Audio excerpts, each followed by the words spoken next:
Sir আজকে আমাদের এখানে শাড়ি কিনতে চলে আসছেন, তো স্যারের কাছে জানতে চাইবো যে এইখানে এসে স্যারের কেমন লাগলো, আমাদের জামদানি শিল্পটা কেমন, এখানে তাঁতিরা কীভাবে কাজ করছে সেই সম্বন্ধে স্যার যদি কিছু বলতেন। আহ, ধন্যবাদ আপনাকে।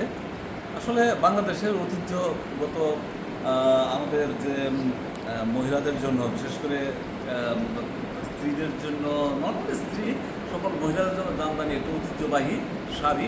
এটা অতি প্রাচীনকাল থেকেই এটা বিখ্যাত এবং সবাই আমরা এটা পছন্দ করি। আমরা পুরুষরা পছন্দ করি, চেষ্টা করি আমাদের ঘরের মানুষকে, অর্থাৎ আমাদের স্ত্রীদের বা আমার মেয়েকে, আমার বোনদের একটা জামদানি শাড়ি যদি দিতে পারি তাহলে আমাদের খুব তৃপ্তি লাগে।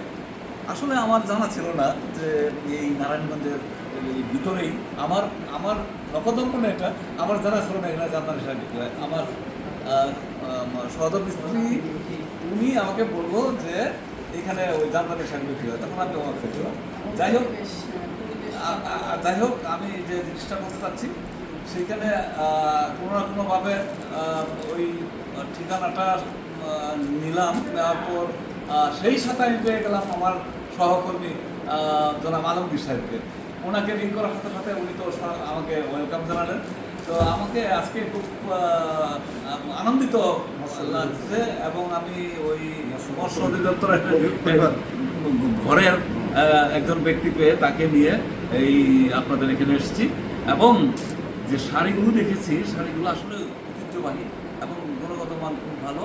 এবং আমার মনে হয় যে প্রতিটা মহিলাই আপনার এখানে এই শাড়ি দেখে মানে শাড়ি দেখে অভিভূত হবে এবং সেটা গ্রহণ করবে, এটাই আমার বিশ্বাস। এবং আমি প্রত্যাশা করি আপনার এই যে প্রতিষ্ঠা বা এই যে ব্যবসায়িক প্রতিষ্ঠানের উত্তরোত্তর উন্নতি হোক, এটাই আমার কামনা। আপনারা ভালো থাকবেন, সবাইকে ধন্যবাদ। থ্যাংক ইউ স্যারকে। স্যার আমাদের এইখান থেকে কিন্তু আজকে প্রায় 3-4টা শাড়ি কেনাকাটা করেছেন, আলহামদুলিল্লাহ। স্যারকে আমরা আবারও ধন্যবাদ জানিয়ে আজকের রিভিউটা এখানে শেষ করছি। ধন্যবাদ।